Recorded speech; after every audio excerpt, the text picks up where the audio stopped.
மேஷம் 2 வாரம் தான் இருக்கு. எதுக்குங்க 2 வாரம் தான் இருக்கு? இந்த தமிழ் புத்தாண்டு ஏப்ரல் 14ஆம் தேதி சூரியன் உங்களுடைய ராசிக்கு வர போறாரு.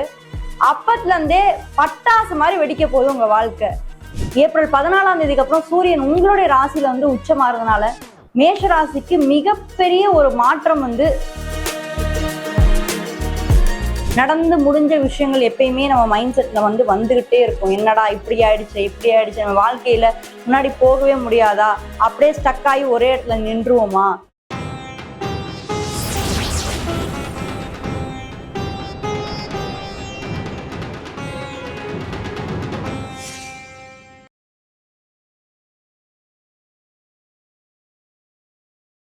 மேஷம் 2 வாரம் தான் இருக்கு.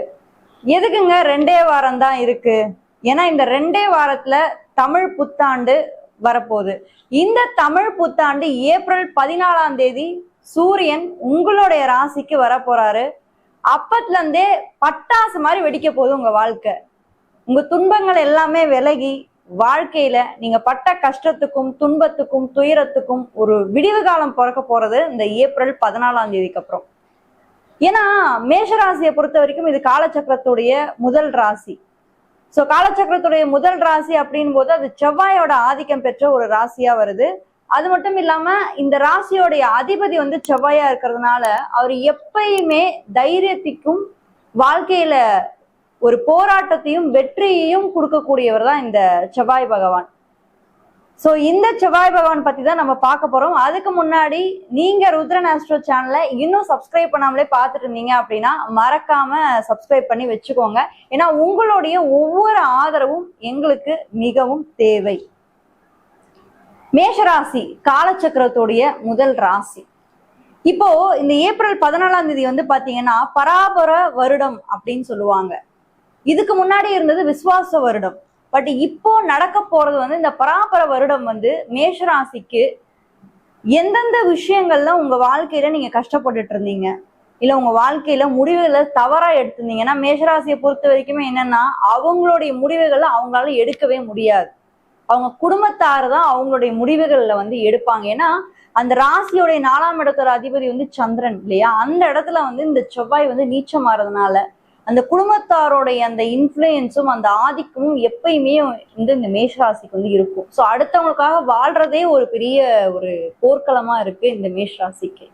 பட் இந்த புத்தாண்டுக்கு அப்புறம் ஏப்ரல் 14ஆம் தேதிக்கு அப்புறம் சூரியன் உங்களுடைய ராசியில உச்சமாறதுனால மேஷராசிக்கு மிகப்பெரிய ஒரு மாற்றம் தொழில் ரீதியாகவும் வியாபார ரீதியாகவும் நடக்க போகுது. இன்னும் குறிப்பா சொல்லணும்னா நீங்க அரசாங்கம் சார்ந்த பதவியில இருக்கீங்க, தொழில்ல இருக்கீங்க, பெரிய ஒரு கம்யூனிட்டியில ஒரு பெரிய ஆளா இருக்கீங்கன்னா ரொம்பவே சூப்பரா இருக்க போது இந்த புத்தாண்டு. ஏன்னா உங்களுடைய ராசியில தான் சூரியன் உச்சமடைகிறதுனால மிகப்பெரிய ஒரு கௌரவமும் அங்கீகாரமும் உங்களுக்கு இந்த 2026 நடக்கக்கூடிய இந்த தமிழ் புத்தாண்டுக்கு அப்புறம் கிடைக்க போகுது. சோ நீங்க ஒரே ஒரு விஷயம் மட்டும்தான் மேஷராசி மைண்ட்ல வச்சுக்கணும். பழையச எப்பயுமே நினைக்காது. ஏன்னா கண்டிப்பா நம்ம எல்லாம் மனிதர்கள், நம்ம நடந்து முடிஞ்ச விஷயங்கள் எப்பயுமே நம்ம மைண்ட் செட்ல வந்துகிட்டே இருக்கும். என்னடா இப்படி ஆயிடுச்சு நம்ம வாழ்க்கையில முன்னாடி போகவே முடியாதா, அப்படியே ஸ்டக் ஆகி ஒரே இடத்துல நின்றுவோமா அப்படின்ற ஒரு மைண்ட் செட் உங்களுக்கு இருந்துகிட்டே இருக்கும். அதுவே ஒரு தடையை ஏற்படுத்திக்கிட்டே இருக்கும். உங்களை அடுத்து முன்னேற்ற பாதைக்கு நகர விடாத ஒரு தடையை கொடுக்கறது உங்களுடைய பழைய நினைவுகள் தான். பட் அந்த பழைய நினைவுகள் எல்லாத்தையுமே நீங்க ஓவர் கம் பண்ணி உங்களுக்காக வாழக்கூடிய வருடம் தான் இந்த 2026 தமிழ் புத்தாண்டுல. இதை நீங்க மிக முக்கியமா பாத்தீங்க அப்படின்னா இந்த புத்தாண்டுடைய தொடக்கத்திலே உங்களுடைய ராசிக்கு 7ஆம் இடத்தோட அதிபதி சுக்கிரன் ராசியை தொடர்பு கொள்றாரு. கூடவே சூரியன் இருக்காரு. குரு பகவான் கடந்த காலங்கள்ல வக்ரமா இருந்தவர் இப்ப நேர்கதிக்கு மூவ் பண்றாரு. சோ நேர்கதிக்கு மூவ் பண்ணி என்ன பண்ண போறாரு, நெக்ஸ்ட் உங்களுக்கு உச்சமாக போறாரு. 4ஆம் இடம் சொல்லக்கூடிய சுகஸ்தானத்துல உங்களுக்கு குரு பகவான் உச்சமாக போறாரு. பெரிய பெரிய கார் வாங்குறது, வீடு வாங்குறது, உங்களுடைய ஆசைகளை நிறைவேற்றிக்க கூடிய வருடம் தாங்க இந்த 2026 தமிழ் புத்தாண்டு. நிறைய பேருக்கு ஒரு கேள்விக்குறி இருக்கும், என்னங்க எங்க வாழ்க்கையில நாங்க நிறைய கஷ்டங்களை பார்த்துட்டோம், நாங்க நிறைய துரோகங்களை பார்த்துட்டோம், நிறைய ஏமாந்துட்டோம், அப்படி இருந்தா ஏங்க எங்க வாழ்க்கை இப்படியே இருக்குன்னா, நல்லா ஒரு விஷயம் நீங்க புரிஞ்சுக்கணும். மேஷம் என்பது காலச்சக்கரத்துடைய முதல் ராசி. அதுதான் நான் உங்ககிட்ட ஃபர்ஸ்டே சொன்னேன். எப்பயுமே அவங்க சுயநலமற்றவங்களா தான் இருக்காங்க. மேஷம் எப்பயுமே சுயநலம் இல்லாம அடுத்தவங்களுக்காக வாழக்கூடியது. ஏன்னா காலச்சக்கரத்துக்கு முதல் ராசி அவங்க, 7வது ராசி துலாம். அப்ப அடுத்தவங்களுக்காக வாழ்றது, அடுத்தவங்களுக்காக சரி, இப்படியே அவங்க வாழ்க்கை ஓடிட்டு இருக்கிறதுனால தன்னை பத்தின கவலை மேஷத்துக்கு பெருசா இருக்காது. ஆனா இந்த புத்தாண்டுக்கு அப்புறம் உங்களுடைய பொருளாதாரத்துல நீங்க நிறைய கவலைப்பட ஆரம்பிப்பீங்க. உங்களோட கரியர்ல நீங்க நிறைய கவலைப்பட ஆரம்பிப்பீங்க. என்ன வாழ்க்கையில என்ன பண்ணி முன்னாடி வரலாம் அப்படின்ற கவலை உங்களுக்கு இருந்துட்டே இருக்கும். ஏன்னா சுக்கிரன் உங்க ராசியில இப்ப இருக்காரு இல்லையா? சோ அடுத்து சூரியன் இருக்காரு. இந்த 2 கிரகங்களும் உங்க வாழ்க்கையில மிகப்பெரிய ஒரு டேர்னிங் பாயிண்டாவே அமைய போறாங்க. மேரேஜ் எப்படி இருக்க போகுது? மேஷராசியை பொறுத்த வரைக்கும் எந்த மாதிரி அமைப்புகளை உங்களுக்கு மேரேஜ் நடக்க போது, எப்படி சாத்தியக்கூறுகள்லாம் இருக்குன்னு பாத்தீங்கன்னா, ஒரே விஷயம் தான் உங்களை பொறுத்த வரைக்கும், நல்ல ஒரு வரனா தேடிட்டு இருப்பாங்க.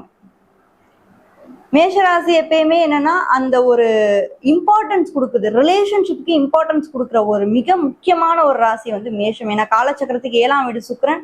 சோ அந்த வீட்டோட அதிபதி துலாம்.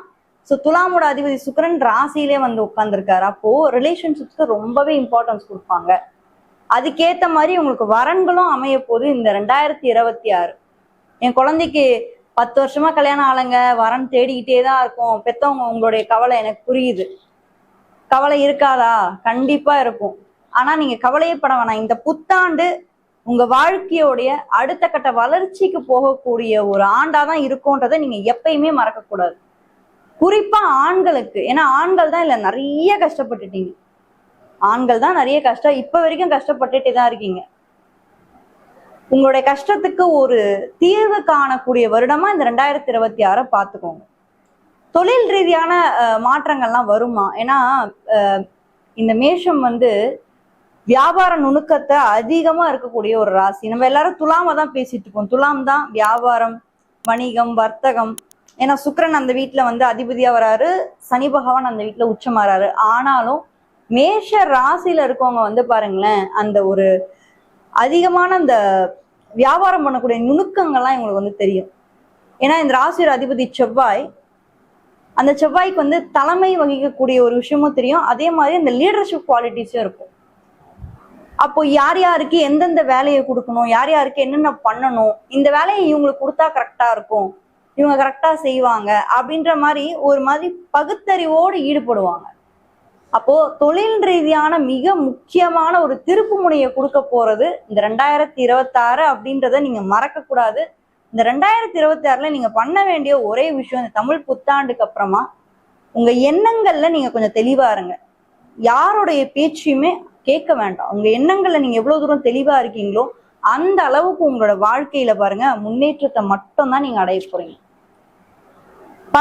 படிப்பு சார்ந்த விஷயங்கள்லாம் எப்படிங்க இருக்க போகுது? இந்த 2026 முன்னேற்ற பாதைக்குள்ள நாங்க போவோமா, இல்ல நாங்க அப்படியே ஸ்டக் ஆகிதான் நிக்க போறோமா அப்படின்னு கேட்டீங்கன்னா நல்லா புரிஞ்சுக்கோங்க. இன்னும் 2 வாரத்துல இந்த ஒரு மாற்றம் நடக்க போகுது.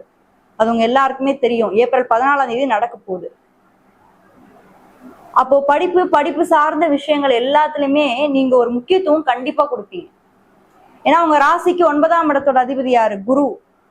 அப்போ யாராவது ஒரு குருவோட கைடன்ஸ் எப்பயுமே உங்க வாழ்க்கையில இருந்துகிட்டே இருக்கும். ஒரு குருவோட கைடன்ஸ் உங்க வாழ்க்கையில இருக்கதான் நீங்க மேல மீனும் போவீங்க. ஏன்னா தனியா உங்களால முன்னேற்ற பாதைக்கு ஒரு வழிகாட்டுதல் இல்லாம போகவே முடியாது. மேஷத்துக்கு எப்பயுமே ஒரு கைடன்ஸ் வேணும். அது உங்க அம்மாவா இருக்கலாம், அப்பாவா இருக்கலாம், டீச்சரா இருக்கலாம், யாரா வேணாலும் இருக்கலாம்.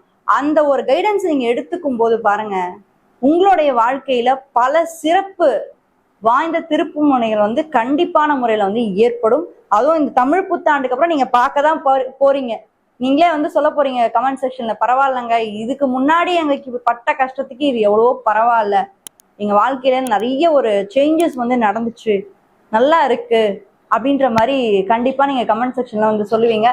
யாராவது ஒரு ஃப்ரெண்டுக்கு இந்த வீடியோ ஷேர் பண்ணி ஹெல்ப் பண்ணும் அப்படின்னு நீங்க நினைச்சீங்கன்னா மறக்காம ஷேர் பண்ணி ஹெல்ப் பண்ணுங்க. உங்களுடைய சுய ஜாதகத்துக்கு என்கிட்ட கன்சல்டேஷன் வேணும். ஏன்னா திருக்கணித முறைப்படிதான் நம்மளுடைய கன்சல்டேஷன்ஸ் இருக்க போகுது. ஸோ உங்களுக்கு பாரம்பரிய திருக்கணித முறைப்படி வேணும்னு நினைச்சீங்கன்னா என்னுடைய வாட்ஸ்அப் நம்பருக்கு உங்களுடைய அப்பாயின்மெண்ட்ஸை நீங்க புக் பண்ணிக்கலாம். நல்லதே நடக்க போகுது, இனிதே தொடங்க போகுது இந்த 2026 தமிழ் புத்தாண்டு. நன்றி.